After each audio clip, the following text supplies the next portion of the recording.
Luego de los 6 meses comienza lo que se denomina como el periodo de ablastación, ¿no? Que es comenzar a dar alimentos sólidos a los niños. ¿Por qué no se recomienda hacerlo antes de los 6 meses? Sí, fíjate, hay una cantidad de enzimas y en el sistema digestivo de bebé que no están presentes, sino en ese momento, a partir de los 6 meses. Entonces hay que ser muy cuidadosos y la Organización Mundial de la Salud recomienda que sea a partir de los 6 meses que se inicie la introducción de otros alimentos. Y son alimentos que se van a dar como complemento de la lactancia. Eso no significa, entonces, porque muchas mamás lo entienden de esa manera, que a los 6 meses ya voy a dejar de amamantar a bebé y voy a pasar a otro alimento. Además, que creo sustituto, como es la fórmula, que no lo es. Estamos hablando de un alimento que tiene más de 300 componentes, donde tiene agentes antibacteriales, o sea, la leche materna te protege contra bacterias, te protege contra virus, te protege contra parásitos, cosa que no pasa con la leche, con la fórmula. Entonces, es importante que bebé siga con esa protección, por lo menos, lo ideal es hasta los 2 años. Ahora, de los 6 meses hasta el año, el alimento sólido es complemento de la lactancia. Del año hasta los 2 años es al revés. Entonces, eso significa que mi esquema de amamantar se va a distanciar. Yo cada vez voy distanciando más tomas, dando menos tomas al día, porque entran los sólidos que van a darles aportes de nutrientes diferentes. Y de hecho, la leche materna va a ir teniendo composiciones diferentes. Básicamente hablábamos del tema de que, bueno, el bebé puede, digamos, tomar leche cada vez que quiera. ¿Cómo hacen las madres que se quejan muchísimo de que, bueno, mi hijo no duerme, me paro 3, 4, 5 veces en la noche? En ese Lo que caso, pasa es que ¿cómo la es leche de vaca, la leche de fórmula tampoco es garantía de que mi bebé va a dormir permanentemente. Pero ¿qué pasa? Si yo te doy un alimento donde tiene una cantidad de caseína mucho mayor, donde tiene, o sea, la forma de digerirlo va a hacer que ese sistema digestivo trabaje muchísimo más, que el sistema hepático trabaje muchísimo más, que los riñones trabajen muchísimo más, porque hay mucho más que desechar. Y entonces vas a tener un bebé que va a estar abocado energéticamente a eso y va a tender a dormir más. Ahora, ¿eso es sano? No, no lo es. Sí, y yo creo que el cuerpo es muy sabio, ¿no? Durante todo el proceso de gestación la madre se va adaptando a esos cambios. De hecho, te comienzas a despertar mucho más temprano, empiezas a despertarte en la noche. Yo creo que además de todo lo que ya dijo Beatriz, que es sumamente importante, que es la parte fisiológica, biológica de las inmunoglobulinas, de las enzimas, etcétera, el componente emocional es muy importante. Entonces, de alguna forma, el bebé al estar con su madre va a estar mucho más tranquilo, quizás la angustia, ¿no? de separarse va a disminuir y eso Sí. le va a promover un sueño mucho más placentero. La misma leche materna tiene hormonas que va a ayudar a que mamá esté más relajada y tranquila y bebé también. La oxitocina, por ejemplo, es un ansiolítico del sistema nervioso central y se pasa a través de la leche materna de mamá hacia bebé. Es decir, vas a tener un bebé más tranquilo, un bebé menos inquieto, que va a dormir mejor, contrario a lo que se supone que te va a dar otro alimento diferente como la fórmula. ¿cómo influye eso en la vida adulta? Absolutamente. La oxitocina además es una hormona que promueve la necesidad de relaciones de contacto. Se conoce como la oxitocina del amor. Entonces, obviamente, inclusive ahorita a nivel de experimentación están aplicándole oxitocina, inyectando oxitocina sintética en el cerebro de niños autistas para paliar ese síntoma del autismo, que es el que no haya conexión, no tenga relación con otras personas, que no se puede conectar emocionalmente, de manera que, bueno, míralo tú, pues si es la hormona del amor y me va a ayudar a tener relaciones de contacto, que va a garantizar eso en un adulto más amoroso, un adulto más conectado con los demás, de mayor compromiso probablemente en términos de lo que le pasa a la sociedad. Yo creo que es algo beneficioso. Ahora, salimos del periodo de lactancia. ¿Cuáles son los primeros alimentos que se le deben comenzar a dar al niño? Ok, el niño poco a poco va a tener un sistema digestivo más desarrollado, más fuerte y va a empezar a tolerar los alimentos poco a poco, ¿no? Es todo un esquema. Inicialmente se puede comenzar con cereales, ¿sí? Como estaba comentando Beatriz, de alguna forma tú vas a complementar de los 6 meses al año la leche materna con alimentación. Entonces ahí básicamente lo que se recomienda es preparar papillas, ¿sí? Con algunas frutas que puedan tolerar bien, no cítricas Sí. preferiblemente. Manzana, Sí, pera. fíjate, hay diferentes esquemas, o sea, Exactamente. hay diferentes esquemas de alimentación. Los cereales en las últimas investigaciones, en los últimos esquemas, se están dejando más hacia el año y se introducen primero vegetales, se introduce primero ciertos vegetales, vegetales blancos, estás hablando de apio, estás hablando auyama, también zanahoria. Se introducen, además se tiene que introducir un alimento a la semana para ver la respuesta, si no hay una respuesta inmunológica contra eso que genere, o sea, una reacción alérgica, para que haya tolerancia entonces, y luego se van añadiendo vegetales, frutas, algunas proteínas como pollo, como carne, primero solas, luego combinadas con estos otros y luego los cereales, ¿ok? Porque ha habido mucha investigación y hay en determinados grupos étnicos mucha sensibilidad a los cereales, por ejemplo, al trigo. ¿Sí?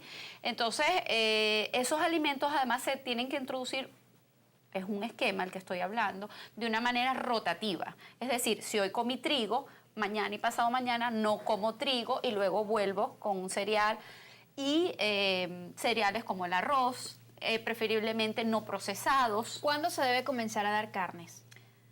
Mira, es variable según el pediatra, pero estamos hablando en ese orden. Más que el momento, es el orden en que vas a integrar los alimentos. Estamos hablando que primero vegetales, frutas y luego proteínas, que es la carne. Claro, porque además las necesidades van incrementando, ¿no? Ya luego el bebé va a necesitar más energía, más nutrientes, vitaminas, minerales, hierro, ¿sí? Que viene ya la parte de desarrollo muscular. Sí, de hecho, a partir de los 6 meses, si bien antes de los 6 meses la leche materna contenía todo el hierro necesario, a partir de los 6 meses sí hay que agregar hierro en la alimentación de un bebé según UNICEF, ¿no? Entonces, ese esquema va luego, inclusive después del año, se le agregan huevos, no se le da leche completa a un bebé, ¿ok? Mientras esté amamantado. No es necesario, además la leche materna puede servir como sustituto de lo que nosotros los adultos como usamos la leche, para hacer papillas, para hacer merengada, pero la leche materna sigue siendo el alimento que tienes que seguir usando, inclusive hasta los 2 años. Ahora, el clamor de muchas madres que quizás no pueden amamantar porque dices que no me sale leche y bueno, comienzan a tomar linaza o una otra cosa. ¿Qué hacer para poder garantizar la lactancia del niño, digamos, de una forma prolongada? Bueno, mira, tienes que primero garantizar que tengas la lactancia exclusiva. Es decir, tú vas aprendiendo y te vas dando cuenta que de verdad todos los nutrientes los va teniendo bebé.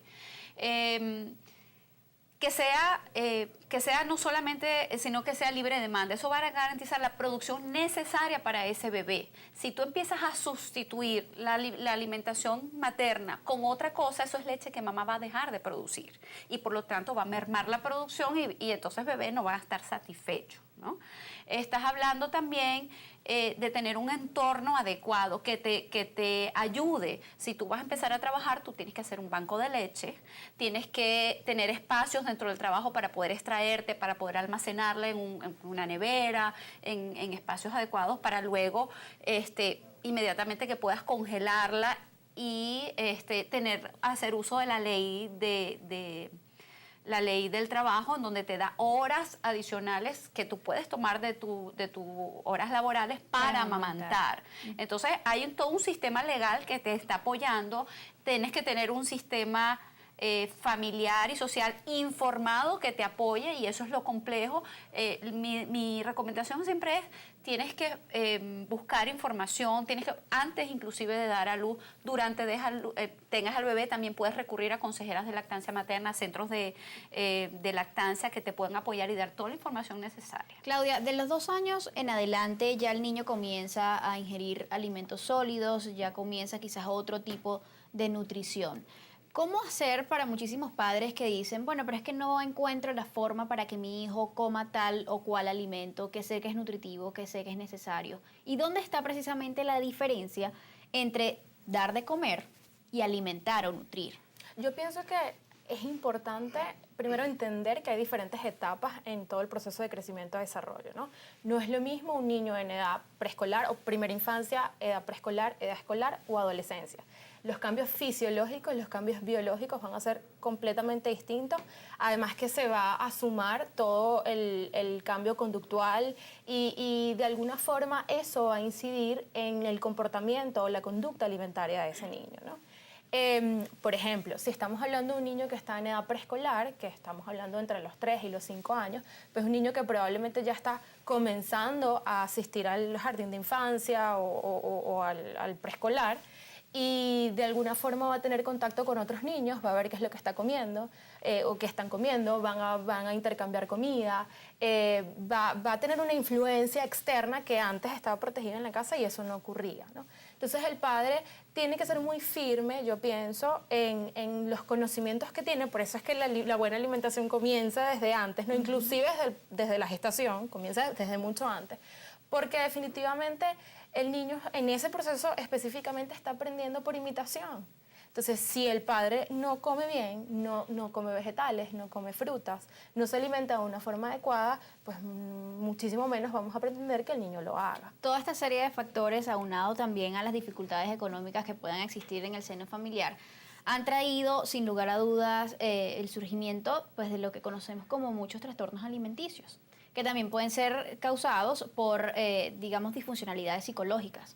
De repente el niño es una manera de drenar, que no come, que se abstrae, que se deprime. ¿Qué clase o qué tipos de trastornos alimenticios reciben ustedes con mayor frecuencia en la consulta? Ok, nosotros denominamos o englobamos todo en malnutrición. Hay malnutrición por exceso y malnutrición por déficit. La malnutrición por déficit es la desnutrición, que no tengo las cifras oficiales exactamente, pero ha disminuido, ¿no? Según el Instituto Nacional de Nutrición.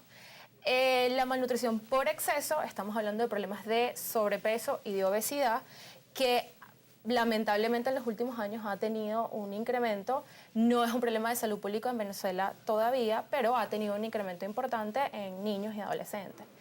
Ya luego quizás más adelante, antes se pensaba que era solo en la etapa de la adolescencia, de 14 a 18 años, pueden presentarse trastornos de alimentación.